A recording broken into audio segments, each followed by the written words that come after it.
Hello children, welcome to SI education. आज कह रहे हैं चैप्टर 2 द दिल्ली सल्तनत।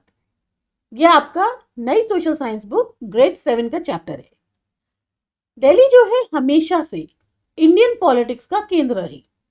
ये एक बहुत ही इंपॉर्टेंट सेंटर थी ट्रेड एंड कॉमर्स की, जिस समय तोमार या जो चौहान राजपूत से इनका शासन था 12th सेंचुरी में। दिल्ली सल्तनत जो है एस्टैब्लिश हुई अर्ली 13th सेंचुरी के अंदर।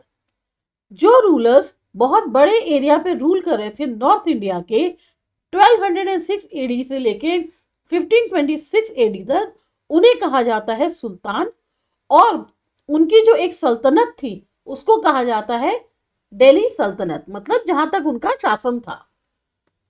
ये जो रूलर्स थे ये ओरिजिनली तुर्किश और अफगान ओरिजिन के थे। इन 325 सालों में टोटल 5 डायनेस्टी जो है वो पावर में आई दिल्ली सल्तनत के अंदर, जिसमें आपकी शामिल है slave dynasty, Khilji dynasty, Tughlaq dynasty, Syed dynasty और लोधी डायनेस्टी। दिल्ली सल्तनत के साथ साथ हम विजयनगर और बहमानी एम्पायर्स जो हैं उनके बारे में भी इस लेसन में पढ़ेंगे। तो शुरुआत करते हैं रूलर्स जो दिल्ली सल्तनत के रहे। सबसे पहले आती है आपकी स्लेव डायनेस्टी, जो 1206 एडी से 1290 एडी तक थी। 1192 एडी में जो सेकेंड बैटल था तराई का, शिहाबुद्दीन गौरी, इन्होंने पहली जो है एक डिसाइसिव विक्ट्री हासिल करी पृथ्वीराज चौहान के ऊपर और दिल्ली सल्तनत की नींव रखी 1206 एडी में। मोहम्मद घोरी की डेथ के बाद उनके जो स्लेव थे कुतुबुद्दीन ऐबक, वो पहले सुल्तान बने दिल्ली सल्तनत के। इनका 5 साल का शासन था जब इन्होंने अपनी सल्तनत पावर को दोबारा से रिटेन करने की कोशिश करी। ये घोड़े के जैसे ऊपर बैठे थे उससे गिर गए जब ये पोलो खेल रहे थे और इनकी 1210 में डेथ हो गई। इनकी डेथ के बाद इनके जो स्लेव और इनके जो सन इन लॉ थे इल्तुतमिश, वो पावर में आए। इन्होंने एस्टैब्लिश किया चहलगनी, 4 गांव। एक तरह से ये क्या है, एक फोर्स 40 तुर्किश नोबल्स की, ताकि सल्तनत को सुप्रीम बनाया जा सके। अपनी कैपिटल को इन्होंने लाहौर से दिल्ली शिफ्ट कर लिया। इल्तुतमिश को माना जाता है कि ये ट्रू फाउंडर थे स्लेव डायनेस्टी के। इनकी नजर में इनके जो कोई भी लड़के थे वो ऐसे नहीं थे कि उनको सुल्तान की पोजीशन दी जाए, तो उन्होंने अपनी जो केपेबल डॉटर थी रजिया सुल्ताना, उसको अपना उत्तराधिकारी बना दिया था। इल्तुतमिश की डेथ के बाद ही उनकी जो डॉटर थी रजिया, वो गद्दी पर बैठी दिल्ली के। ये पहली वुमेन रूलर थी जिन्होंने दिल्ली के थ्रोन पर एक तरह से कब्जा किया। मिनहाज सिराज एक हिस्टोरियन थे उस समय के, वो भी एडमिट करते हैं कि रजिया ज्यादा केपेबल थी सुल्तान बनने के लिए बजाय उनके भाइयों से। तब भी बहुत मुश्किल था रिकॉग्निशन गेन करना एक वुमेन रूलर के तौर पे। यहाँ तक कि जो दरबारी थे वो भी जो है नहीं तैयार थे इनको एक इंडिपेंडेंट रूलर के तौर पर एक्सेप्ट करने के लिए। इनके रूल का अंत हुआ क्योंकि जो नोबल्स थे उनकी जो एक लालच था पावर को लेकर, या जो इनकी रहते हुए जो एक बगावत हो रही थी, उसकी वजह से बहुत लंबे समय तक शासन नहीं कर पाई। स्टेट जो है वो एक कंफ्यूजन की स्थिति में रहा 6 साल तक, जब इनकी डेथ हो गई। नोबल्स ने जो है इल्तुतमिश के जो बेटे थे नसीरुद्दीन, उनको जो है दिल्ली के तख्त पर बिठा दिया। उसने 21 साल तक रूल किया। फिर गियासुद्दीन बालबन की जो है इनकी डेथ के बाद ये थ्रोन पर आए। इन्होंने चहलगानी फोर्स जो थी उसको खत्म कर दिया और जो भी ग्रिप थी नोबल्स की रेजिमी में उसको सबको हटा दिया। इन्होंने मेनली जो राजा की पोजीशन है उसको मजबूत किया। बालबन जो है वो सपोर्टर थे लिटरेचर और आर्ट के। 22 साल का इनका शासन रहा और छोटे ही समय में या थोड़े ही समय में खिलजी डायनेस्टी जो है वो दिल्ली सल्तनत में जो है स्टैब्लिश हो गई। फिर आई खिलजी डायनेस्टी। खिलजी डायनेस्टी जो है वो 1290 से 1320 एडी तक रही। जो रूल था खिलजी डायनेस्टी का, उसकी शुरुआत हुई रूलर जलालुद्दीन से। 6 साल के रूल के बाद जलालुद्दीन के एक बहुत ही एम्बिशियस सुल्तान अलाउद्दीन वो दिल्ली के थ्रोन पर बैठे। उन्होंने अपनी एम्पायर को एक्सपेंड किया नॉर्थ इंडिया, गुजरात और साउथ इंडिया को कॉन्कर करके। उन्होंने एक सिस्टम स्टार्ट किया कि परमानेंट आर्मी जो है उन्होंने दिल्ली में रखनी शुरू कर दी।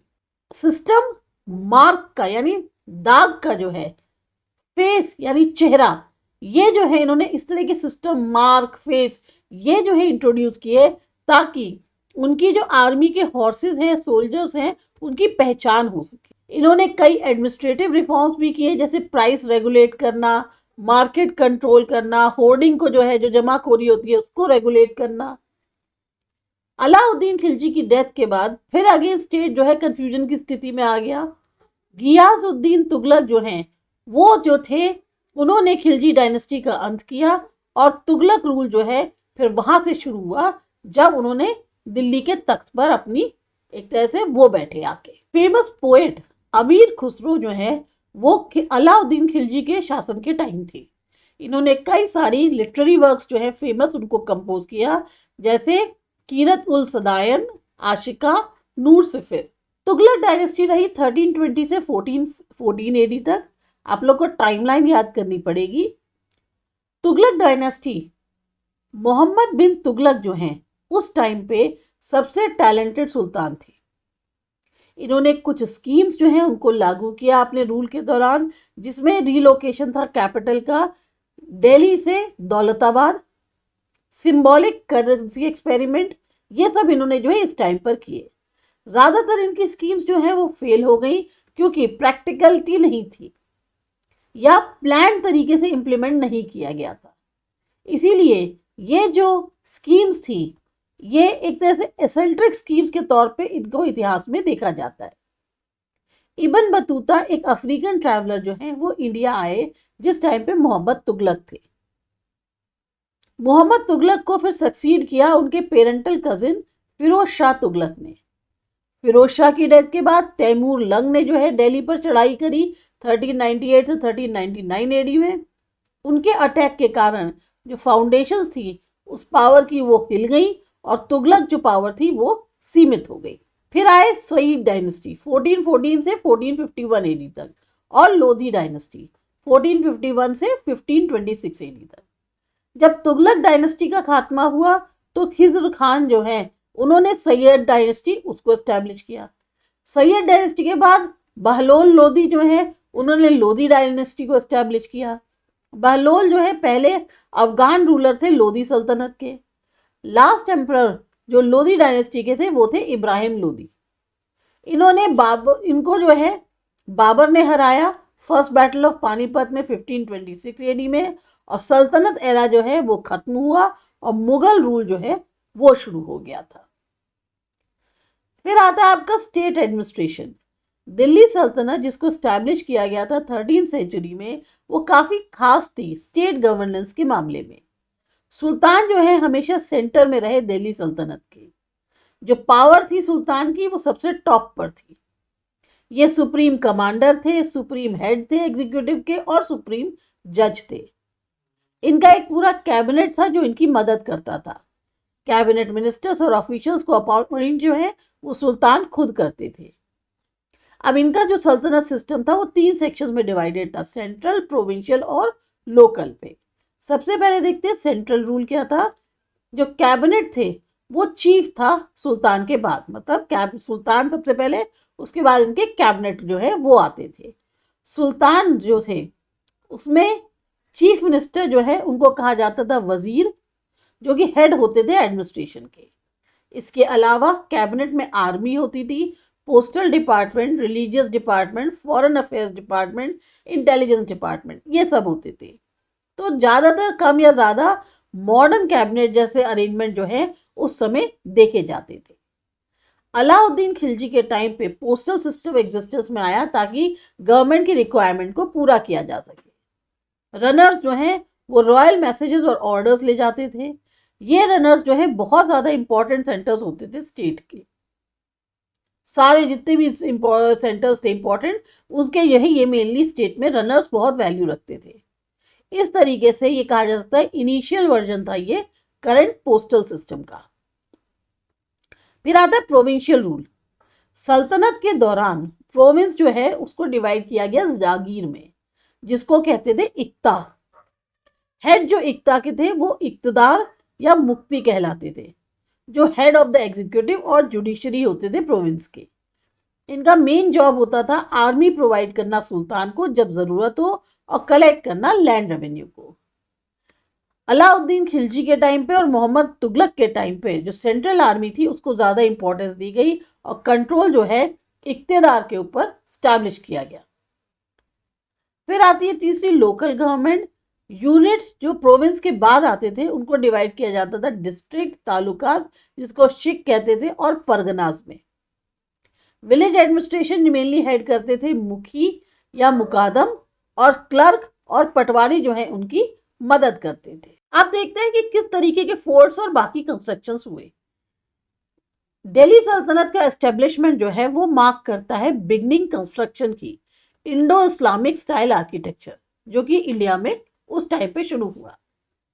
सल्तनत पीरियड के दौरान बहुत इंपॉर्टेंट वर्क्स जो आर्किटेक्चर्स के, जैसे fort, mosque, tombs, houses, gardens, gates, minarets, ये सब कंस्ट्रक्ट हुए। एक मॉस्क जिसका नाम था कुवत अल अस्लाम, ये जो है बिल्ट हुई दिल्ली में जिस टाइम पे कुतुबुद्दीन ऐबक थे। एक और इम्पॉर्टेंट बिल्डिंग जो कि बनाई गई कुतुबुद्दीन ऐबक के शासन के दौरान, वो थी कुतुब मीनार। सिर्फ एक फ्लोर जो है इसका कंस्ट्रक्ट किया गया था इनके शासन में। फिर इल्तुतमिश ने बाकी पूरी काम को कंप्लीट कराया इनकी डेथ के बाद। इसको रेनोवेट कराया फिरोज शाह तुगलक ने और सिकंदर लोदी ने। एक और बिल्डिंग जो है कुतुबुद्दीन ऐबक ने बनवाई थी, वो था मॉस्क 2.5 दिन का झोपड़ा, जो कि लोकेटेड है अजमेर में। ये जो कंस्ट्रक्शन था ये इल्तुतमिश के जो पीरियड के टाइम पे हुआ उसमें शामिल है हौज शामी, शामी ईदगाह और Jama Masjid. Major construction work जो अलाउद्दीन खिलजी के टाइम पे हुआ उसमें आते हैं अलाई दरवाजा, सिरी फोर्ट, और एक टाउन था जिसके नाम था सिरी और हौसे खास। तुगलकाबाद, फिरोजाबाद, हिसार, जौनपुर, फिरोजपुर, फतेहाबाद, ये सब टाउन सेटल हुए तुगलक रूल के टाइम। इसी पीरियड में बहुत सारे forts, mosque, lakes, palaces, bath, tomb, bridges, inn, gardens, ये सब बनाए गए दिल्ली में। टूम्स और मॉस्क जो हैं ये तो सैयद और लोधी डायनेस्टी के दौरान बने। बंदे खान का डोम, बड़ा गुंबज, मौत मॉस्क और शिहाबुद्दीन टॉम्ब, ये जो हैं मेजर थे इनमें से। फिर आता है विजयनगर एम्पायर। ये रहा 1336 से 1646 ईडी तक। जो प्रोसेस था एक टूटने का, डिसइंटीग्रेशन मीन्स टूटने का दिल्ली सल्तनत का, उसकी शुरुआत हुई जब वीक सुल्तान जो है तुगलक डायनेस्टी के बैठे। ये जो प्रोसेस है ये आगे बढ़ा सैयद डायनेस्टी के और लोधी डायनेस्टी के में भी। सिचुएशन जो है और ज़्यादा खराब हो गई जब तैमूर ने इन्वेड किया। इन सारी कंडीशंस के कारण बहुत सारे नॉर्थ और साउथ इंडियन स्टेट जो हैं वो इंडिपेंडेंट हो गए, जिसमें विजयनगर, बहामी, मालवा, मेवाड़, बंगाल, जयपुर ये सब शामिल थे, जौनपुर। अब कुछ इंफॉर्मेशन जानने की कोशिश करते हैं विजयनगर और बहामानी के बारे में। दो ब्रदर जिनका नाम था हरिहर राय और बुक्का राय, इन्होंने फाउंडेशन रखी विजयनगर एम्पायर की तुंगभद्रा नदी के किनारे, और उसको कैपिटल बनाया अपने किंगडम का। टाउन जो है इनिशियली जो है विदयानगर बोला जाता था, उनके स्वामी जो गुरु थे स्वामी विदर्ण्य, उनके नाम पर। बाद में इसको विजयनगर कहा गया क्योंकि मिलिट्री सक्सेस जो है उनके एम्परर्स की बहुत ज़्यादा हुई, इसके वजह से उसका नाम विजयनगर रख दिया। हरिहर राय और बुक्का राय जो हैं वो किंग्स थे संगम डायनेस्टी के। विजयनगर एम्पायर को रूल किया गया संगम डायनेस्टी के द्वारा, सालुआ डायनेस्टी, तुलुआ डायनेस्टी और अराबिदु डायनेस्टी के। हरिहर राय 1 और बुक्का राय ने एक बहुत इंपॉर्टेंट योगदान दिया एक छोटे से किंगडम को एम्पायर में कन्वर्ट करने में। सलुआ डायनेस्टी जो है उसका रूल रहा 20 साल तक, और फिर तुलुआ डायनेस्टी जो है वो एस्टैब्लिश हो गई। कुछ महान रूलर थे जैसे कृष्णदेव राय, ये बॉर्न हुए थे तुलुआ डायनेस्टी में, जो कि बेस्ट रूलर माने जाते हैं तुलुआ डायनेस्टी की विजयनगर एम्पायर के। इसके अलावा उनको जो है ऑनर ही नहीं मिला था कि ग्रेट रूलर थे इंडिया के, उन्होंने बहुत सारी लड़ाइयाँ भी जीती अपने शासन के दौरान। कहने को कृष्णदेव राय ने बहुत सारा अपना लाइफ जो है वो बैटलफील्ड में गुजारा, पर उन्होंने अपने एडमिनिस्ट्रेशन को कभी नकारा नहीं। उनके यहाँ लेक्स थे, कैनाल्स थे जो कि स्टेट में बनवाए गए थे, और एग्रीकल्चर बहुत फल फूल रहा था। कुछ खराब टैक्सेस, अनजस्ट अनफेयर टैक्सेस थे, उनको उन्होंने खत्म किया और लोगों का प्यार हासिल किया। इन्होंने एक टाउन एस्टैब्लिश किया जिसका नाम था नागलपुर, जो कि विजयनगर के पास था, और उसको डेकोरेट कराया बहुत सारी बिल्डिंग्स और टेम्पल्स से। कृष्णदेव राय अपने आप में खुद बहुत बड़े स्कॉलर थे। उन्होंने कई सारे टेक्स्ट लिखे संस्कृत और तेलुगु में। लिटरेरी आर्ट के स्प्रेड के कारण ये जो है लोग उनको जानते थे भोज ऑफ आंध्रा के नाम से। फिर कृष्णदेव राय की जब डेथ हो गई तो इंटरनल कॉन्फ्लिक्ट्स, कॉन्स्पिरेसीज, ये सब विजयनगर में शुरू हो गई। इसको हरा दिया यूनियन ऑफ मुस्लिम स्टेट्स ने बैटल ऑफ तालिकोटा में 23 जनवरी 1565 में। वॉर के बाद विजयनगर एम्पायर फिर भी सेंचुरी तक रहा, पर उसमें अब वो भव्यता नहीं थी जैसे पहले थी। दूसरा है बहमानी किंगडम 1347 से 15 एडी तक। जफर खान 1347 एडी में इन्होंने बहमानी किंगडम की स्थापना करी थी साउथ में, तुगलक डायनेस्टी के दौरान। इस किंगडम ने प्रभावित किया पॉलिटिक्स को साउथ इंडिया की लगभग सेंचुरी तक, या कह लीजिए 1.5 सदी तक। जफर खान अंडर अलाउद्दीन बहमान शाह के नाम से इंडिपेंडेंटली रूल कर रहे थे। कई सारी टेरिटरीज इन्होंने अपने स्टेट में मिला ली। गुलमर्ग को कैपिटल बनाया नए इंडिपेंडेंट स्टेट का। जो रेंज थी अहमद शाह और मोहम्मद शाह III की, वो बहुत इंपॉर्टेंट है बहमानी एम्पायर में। अहमद शाह ने मूव कर दी थी अपनी कैपिटल बिदर को गुलमर्ग से, और वहाँ पर बहुत सारी बिल्डिंग्स बनवाई बिदर में। महमूद गवन जो कि वजीर थे मोहम्मद शाह III के, उन्होंने एक कॉम्पिटेंट एडमिनिस्ट्रेशन क्रिएट किया। बहमानी पावर मजबूत हुई मोहम्मद शाह III के दौरान। उसके बाद महमूद शाह का जो शासन आया, सारी पावर जो स्टेट की थी वो पास हो गई उनके वजीर कासिम बरीद के हाथों में, और उन्हीं के शासन के दौरान बहमानी का अंत हो गया। पूरी एम्पायर जो है वो डिवाइड हो गई 5 इंडिपेंडेंट स्टेट्स में, बीजापुर, अहमदनगर, गोलकोंडा, बिदर और बरार में। फिर आता है एंड कैसे हुआ दिल्ली सल्तनत रूल का।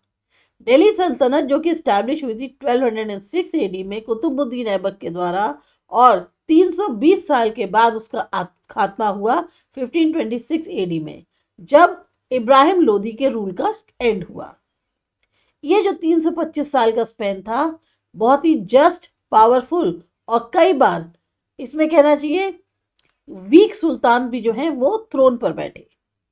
मुस्लिम एम्पायर जो दिल्ली की थी उसने बहुत सारे अप्स और डाउन्स देखे, और अल्टीमेटली वो खत्म हो गई। तो ये आपका एक बहुत छोटा सा चैप्टर था। आपको अच्छा लगा, समझ में आया, सब्सक्राइब करिए आसा एजुकेशन।